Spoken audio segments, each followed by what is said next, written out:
గారి సొంత నియోజకవర్గం. దాంతోపాటు మల్కాజ్గిరి, ఆయన సిట్టింగ్ ఎంపీగా ఉన్న మల్కాజ్గిరి కూడా బీజేపీ ఖాతాలోనే పడిపోయింది. ఈటెల రాజేందర్ గారు అక్కడ విజయం సాధించారు. ఈ రెండింటిని కూడా ఎలా చూస్తోంది Congress party?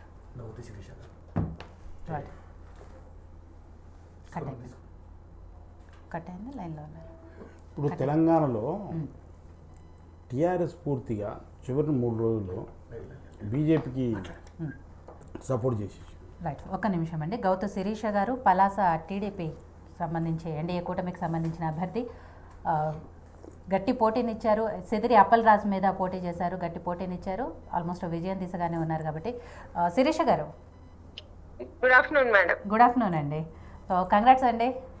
Thank you madam, thank you so much. Expected రిజల్టా, అన్ఎక్స్పెక్టెడా? Expected madam, but this much huge result is unexpected. Okay, so ఎలా అనిపిస్తుంది?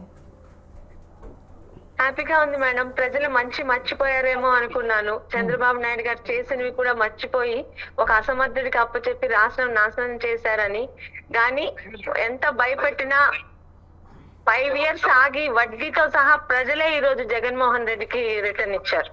Okay, so really thankful to AP people, they didn't forget Chandrababu Naidu గారు. రైట్.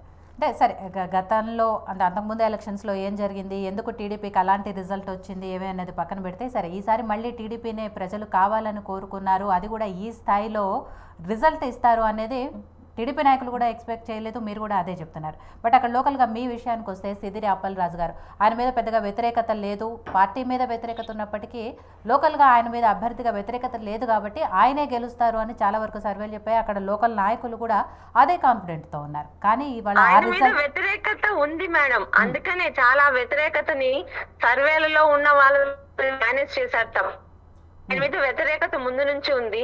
చాలా intelligent కాబట్టి survey రిపోర్ట్లు కూడా తారుమారు చేయడానికి పలాస విషయంలో చేశారు. ప్రజల్ని చేయలేకపోయాడు కదా.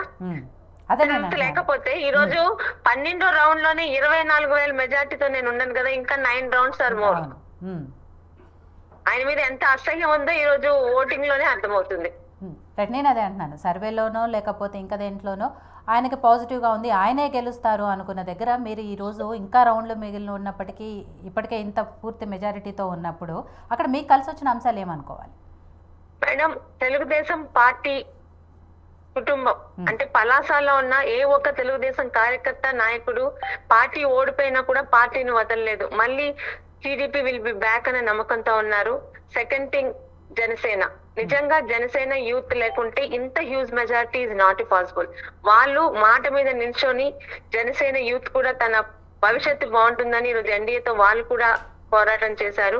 అలాగే BJP, the youth of Janasena, BJP పెద్దలు, అలాగే చంద్రబాబు నాయుడు గారు ఇన్ని సంవత్సరాలు చేసిన ఎక్స్పీరియన్స్, ఈ 5 సంవత్సరాలు ఏం కోల్పోయామో ప్రజలకు అర్థమైంది.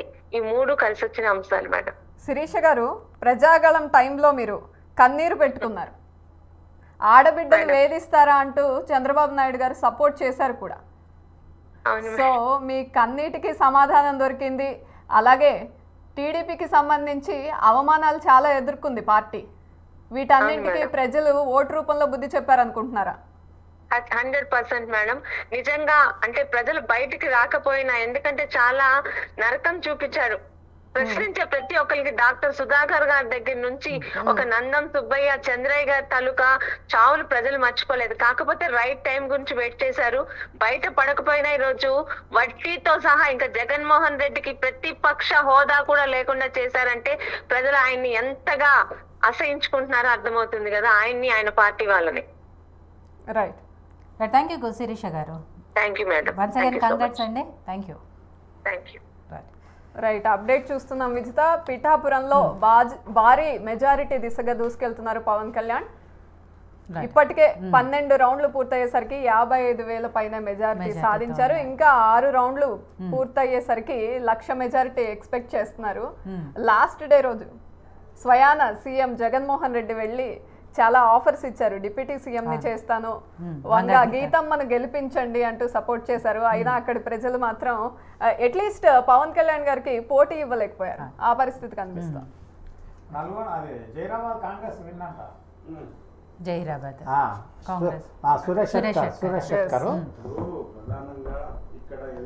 జహీరాబాద్ ఇంతటి వరకు బీజేపీ బీబీ పార్టీలు ఉండే బీఆర్ఎస్ ఉండే ఇప్పుడు బీజేపీలో జంప్ అయింది ఆయన. అదే ఆయనకి లీడ్ లో ఉంది, బట్ ఎట్లా అది మీ ఖాతాలోకి వచ్చేసారు. అంటే ఖాతా అని కాదు, ఈయన కంటే బీబీ పాటిల్ కంటే ముందు ఎంపీ మళ్ళీ ఆయనే షెట్కరే. సురేష్ షెట్కర్ ఏంటంటే సురేష్ షెట్కర్ది ఒక ఆడ బేస్ నేటివ్ నారాయణ ఖేడ్, వాళ్ళ తండ్రి కూడా ఎమ్మెల్యే ఉండే శివరావు షెట్కర్ అని. సార్ అప్పుడు ఆయన పార్టీ బీఆర్ఎస్ పార్టీలో ఉన్నారు కాబట్టి ఆ అవకాశాలు కలిసి వచ్చాయి బీబీ పార్టీలో. అది కదా. సరే ఎనివే సతీష్ గారు, ఇందాక నేను అడిగినట్టు మహబూబ్ నగర్కి అలాగే మల్కాజ్గిరి రెండు కూడా రేవంత్ రెడ్డి గారికి సంబంధించినవి కాబట్టి ఎలా చూస్తున్నారు దాన్ని? ఇప్పుడు ముఖ్యంగా మేడం ఇక్కడ కాంగ్రెస్ పార్టీ ఒకటైతే బీజేపీ టీఆర్ఎస్ ఒకటి. చివరిన వాళ్ళు వాళ్ళ కూతుర్ని కాపాడుకోవాలని, కవిత గారిని ఎట్లాగైనా సరే బయటికి తీసుకొచ్చుకోవాలని ఒక తాపత్రయంలో ఒక 5-6 సీట్లలో వాళ్ళు వీక్ పర్సన్స్ని పెట్టారు. ఇప్పుడు ఉదాహరణకు చేవెళ్ళ లీడరు సీనియర్ కావచ్చు, కానీ ఇది ఆయన కొంత ఫిజికల్గా బాగా ఇబ్బందులలో ఉన్నాడు. ఎవరు చేవెళ్ళ నుంచి నిలబడ్డ జ్ఞానేశ్వర్ అన్న అంటే ఆయన వ్యక్తిగతంగా స్పీడ్గా ప్రచారంలోకి వెళ్ళేటటువంటి పరిస్థితి లేదు. ప్లస్ అప్పుడే పార్టీ మారారు. ఆ తర్వాత మల్కాజ్గిరిలో నిలబడ్డ క్యాండిడేట్ అసలు ఎవరికి తెలియదు. బీఆర్ఎస్ నుంచి నిలబడ్డ వ్యక్తి ఒక పేరు మోసిన లీడర్ కాదు, ఆ కాంతారెడ్డి పేరు అనుకుంటారు అతను. మల్కాజ్గిరి బీఆర్ఎస్కి రాగిడి లక్ష్మారెడ్డి అన్నోన్ పర్సన్. ఇంకోటి లాస్ట్ అక్కడ ఉన్న మన మాజీ ఆయన పాపులర్ అయ్యారు కూడా, కాంగ్రెస్ లో టికెట్ ఆశించి రాలేదని చెప్పి కన్నీటి పర్యంతమై ఆయన పార్టీ మారిన పరిస్థితి. అయితే అది పరిస్థితి.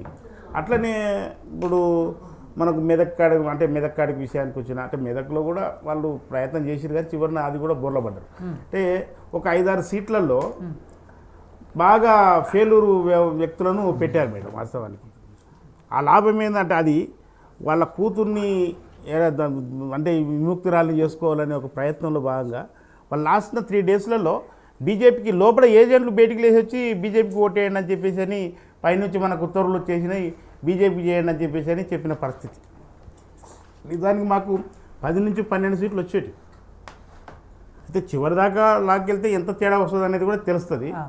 అయితే వాస్తవానికి డీకేఆర్ నక్కడ విషయానికి వచ్చినప్పుడు కూడా ఇప్పుడు ఇంకా ఫైనల్ దాకా వస్తే తక్కువ లీడ్లోనే ఉంది, 16-10 ఆ లీడ్లోనే ఉంది. డేంజర్ గేమే అది. లాస్ట్న ఒక 500-600 ఓట్లతోనైనా మేము బయట పడతాం. ఎందుకంటే ఆడ 7 సీట్లు మాకు ఉన్నాయి, ఎమ్మెల్యే సీట్లు మాకు 7. కాంగ్రెసే మొత్తం ఆడ. అంటే మేము ఇప్పటికి కూడా దాని మీద మేము ఆశలేం వదులుకోలేము. మా ఊరగారి మీద ఖచ్చితంగా చివరినైనా సరే కొంతతోనైనా బయట పడతాం. అదే రకంగా మనకు మిగతా నియోజకవర్గాలను ఏదైతే చూసుకున్నాం, నిజామాబాద్లో వాస్తవానికి పసుపు బోర్డు అనే పేరుతోన అతడు అదొకటి. ఆదిలాబాద్ విషయంలో మేడం నాగేష్ టీఆర్ఎస్ నుంచి చెందిన వ్యక్తికి అతడు వివాదరహితుడిగా ఉన్నాడు. అక్కడ ఒక ఇష్యూ ఉంది, లంబాడీల మధ్యన ఆదివాసీల గోండుల ఇష్యూ ఒకటి ఉంది. లంబాడీలకు గోండులకు ఎంత పెద్ద పంచాయతీ అంటే నీకు లంబాడీలను టీచర్లను ఊర్లకు రాని అన్నటువంటి పరిస్థితి. అటు గొడవలు జరిగినాయి బాగా. అయితే అక్కడ ఉన్న స్వయం బాబురావును తప్పియడం కూడా కారణం అదే. అంటే ఆయన ఎస్టీలో లంబాడీ వాళ్ళను ఎస్టీ జాబితా నుంచి తీసేయండి అని చెప్పేసి అని బహిరంగంగా మాట్లాడడం వల్లనే అతనికి టికెట్ ఇవ్వకుండా నాగేష్కి ఇచ్చాడు. నాగేష్ తెలుగుదేశం నుంచి కంటిన్యూ ఉన్నాడు, వాళ్ళ ఫాదరు ఆయన ఇట్లాంటి వివాదరహితుడిగా వండుకుంటూ వచ్చిండు ఆయన. కానీ ఇప్పుడున్న మేము పెట్టిన వ్యక్తి కూడా కొంత లెఫ్టిస్ట్ భావజాలంలో ఒక టీచర్ కొత్త ఆమె అయినా కూడా మాకు ఆమె మీద పూర్తి ఉండే, ఖచ్చితంగా ఈమె నెట్టుకురావాలని చాలా గట్టి ప్రయత్నం చేసినాం. అయినా చివరి దాకా ఏ రేంజ్ దాకా వెళ్తుందో కూడా ఆదిలాబాద్ది చూసుకోవచ్చు మేడం. అయితే ఇక్కడ ప్రధానంగా టీఆర్ఎస్ అనేది పూర్తిగా ఫెయిల్యూర్, టోటల్ వదిలిపెట్టింది ఎలక్షన్. ఏదో తిరిగినామంటే తిరిగినాం అన్నట్టుగా